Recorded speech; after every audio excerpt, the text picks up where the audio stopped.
وإن قتلت أو حرمت মুআজ্জিরে কোন অবস্থায় তুমি আল্লাহকে শরীক আল্লাহর সাথে কাউকে শরীক করবে না বলে এমন কঠিন পরিস্থিতির মধ্যে তুমি পড়ে গেছো যদিও তোমাকে হত্যা করে দেওয়া হয়।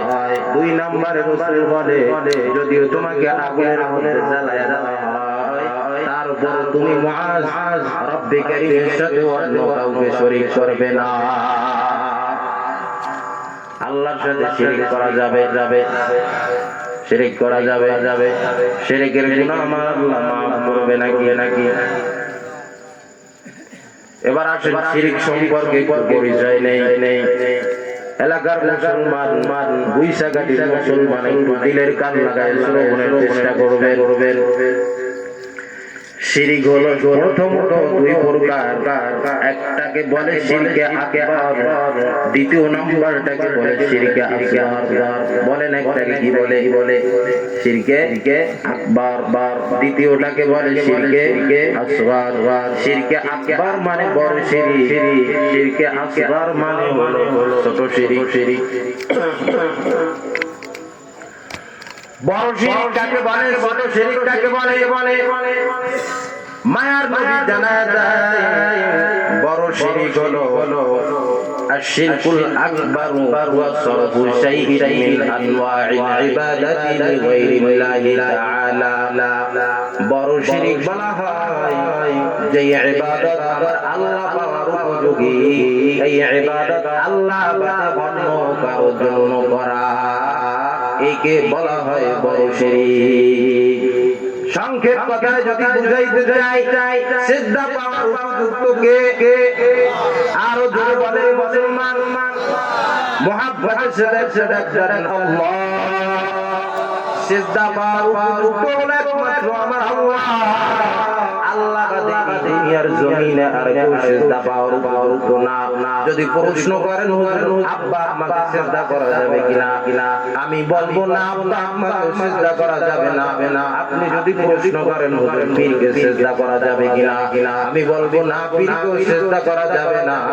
সিজদা পাওয়ার উপযোগী একমাত্র আমার আল্লাহ।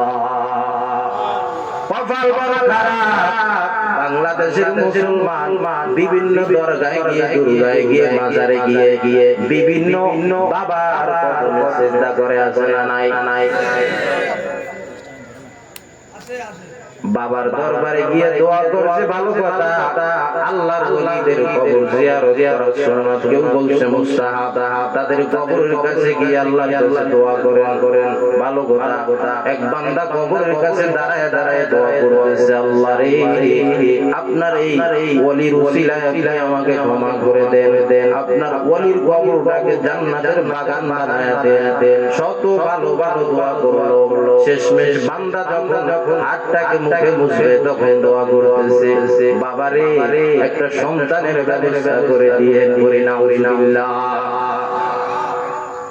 মুসলমান মনে করতে পারে না আমি একটা কথা বলছি, খোদার কসম করে বলছি মিথ্যা কথা বলছি না। বাংলাদেশে এরকম ঘটনা চলতেছে শহরম।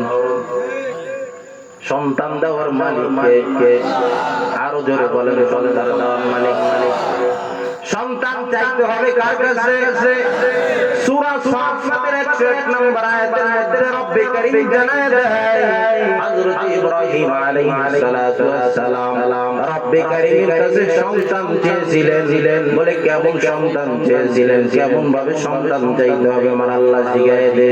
হযরত ইব্রাহিম আলাইহিস সালাতু ওয়াস সালাম রব্বে কারীমের কাছে দোয়া করে, রব্বি হাবলি মিনাস সালিহিন, আয় আল্লাহ নেককার সন্তানের ব্যবস্থা করে দান। রব্বে কারীম তার বন্ধু ইব্রাহিম আলাইহিস সালাতু ওয়াস সালামের ডাকে সাড়া দিয়া বলে, বাবাশশারনা বিগুলামিন হালিম।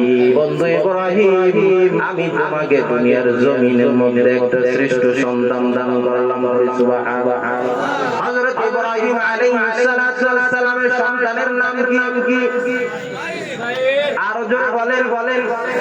ইসমাঈল আলাইহিস সালাতু সালাতু ওয়াস সালাম যে ইসমাঈল আলাইহিস সালাতু ওয়াস সালামের ঘটনা আমরা অনেক সময় শুনে থাকি কত বড় ধৈর্যের পরিচয় দিল এমন সন্তান যদি আমার আপনার ঘরে জন্ম নেয় আমি আপনিও হযরত ইসমাঈল আলাইহিস সালামের মতন কামিয়াবি হয়ে যাব হযরত ইব্রাহিম আলাইহিস সালামের মতন কামিয়াবি হয়ে যাব সন্তান আল্লাহর কাছে যে নিতে হয় দুনিয়ায় কারো কাছে সন্তান দেওয়া যায় না দুনিয়ার কেউ সন্তান দিতেও পারে না এজন্য সন্তান যাব একমাত্র আমার রব্বে কারীমের কাছে